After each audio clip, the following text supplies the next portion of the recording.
The coolest thing about betting with the model isn't just that we're winning, it's that we're helping other people win too. And seeing people reach out with success stories like these is just so heartwarming. So because we're all about transparency, I do want to give an update on how the college basketball model has been doing, because there are areas where it's absolutely on fire and other areas where it's been a little sluggish so far. Let's start with totals because it's been an absolutely insane run. So you can see so far the model is hitting at 44 and 16 on unders, which is absolutely insane. And while winning bets is great, closing line value is definitely your North Star. Because you can get lucky and win bets or unlucky and lose bets, but if you're consistently getting positive CLV, you should expect to win in the long term. Holy CLV are we getting? We were on the under in the Washington State and Bradley game. We got this at 156.5, and this closed at an expensive 149.5 for a 20.3% CLV, which is just unheard of. Now in college basketball, we actually blend 3 models together and then regress to the market and use a value framework. And so when all 3 models agree, that's what's called consensus. And so we're also tracking bets where there's consensus. As you can see here on the unders, it's still doing well.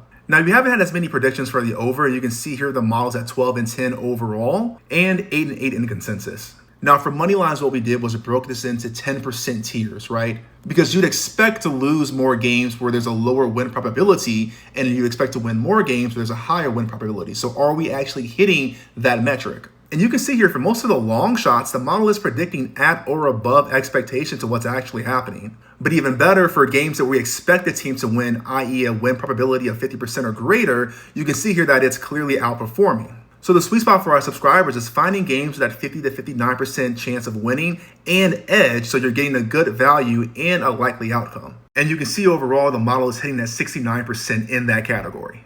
Now for all sports, we said we want to bet games where we have a 4% edge or greater, because you never have the edge that you think you have. So when you look at games where there's a 4% edge or better, the model is still profitable at 56.5%. But when you look at the 0 to 1.9% edge, the model's definitely struggling, which is why we always say build in that factor of safety, because you don't have the edge you think you have. So for our subscribers, they're finding a lot of success betting 4% edge or greater, betting unders at pretty much any edge, and money lines with edge around that 50% or greater mark. And so it's really cool to see them being profitable, us being profitable, and just really sticking it to the books. So if you want to see the difference for yourself, be sure to get access on our site today. We have this for all of regular season and postseason, March Madness, NIT, CBI, you name it. And as always, stay sharp and good luck.